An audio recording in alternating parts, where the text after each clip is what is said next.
I am the luckiest man in the world.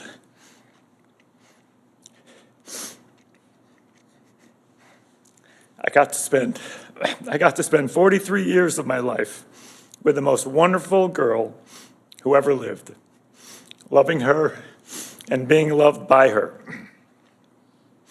I got to be the father of two lovely children who had the most wonderful mother there ever was and who loved them so very much.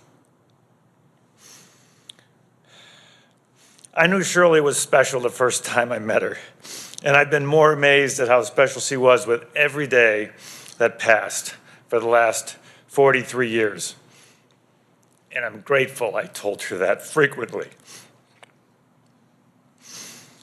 One of the special things about Shirley was that she seemed oblivious to, the way it is or the way it's always done.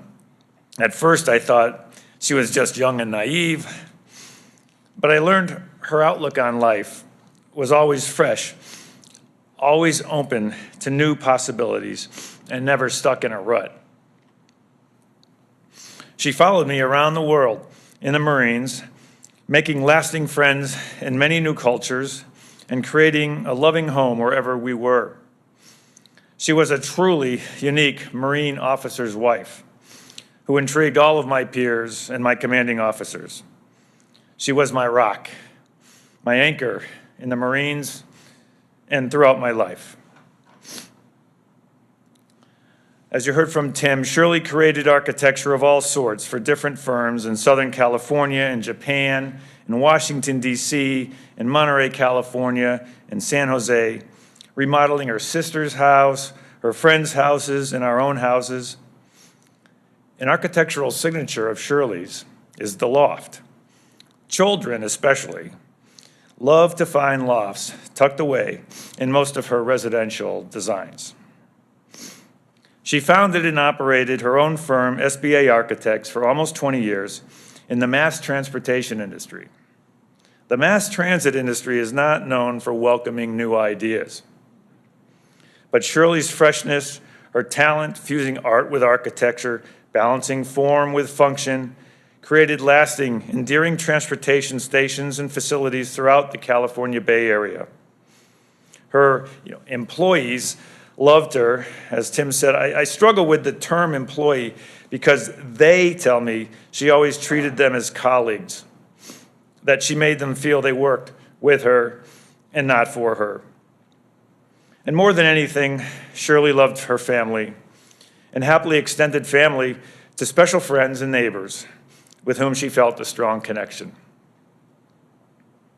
Shirley loved togetherness, and her goal in most everything she planned for us was to be together.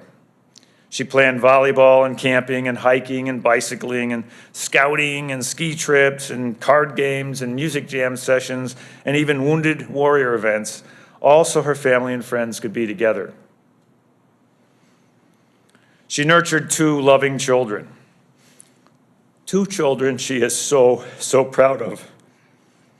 Her view was that every year raising her family was better than the year before, and that continues to this day. She was always relishing the moment, looking forward and never back. I'm so amazed at the special soul-to-soul relationship Shirley shared with our daughter, Katie. So much of what I loved about Shirley, I clearly see in our daughter. And Shirley got to meet and hold and even sing happy birthday to our grandson, Peter. She even got to change the diaper a few times.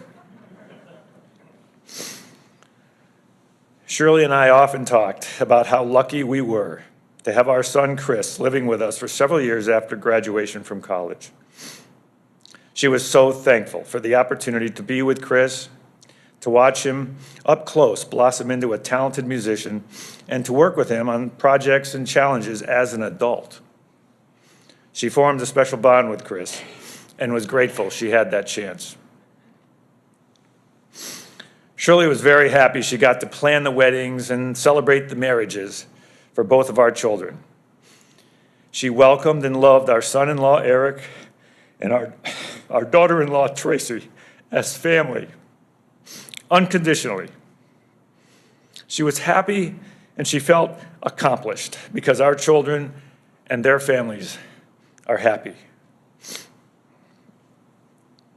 Katie and Chris, Eric and Tracy and Peter, please always remember what Shirley told us. I'm always going to be a part of you.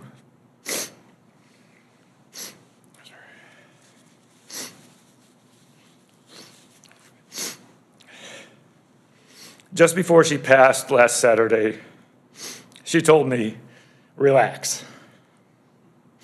At the time, I thought maybe it was because I was fussing about her comfort. But then I realized that was her way of telling me everything would be okay, that she will always be with me, and that she was at peace. I often say that I've made one great decision in my life, finding Shirley.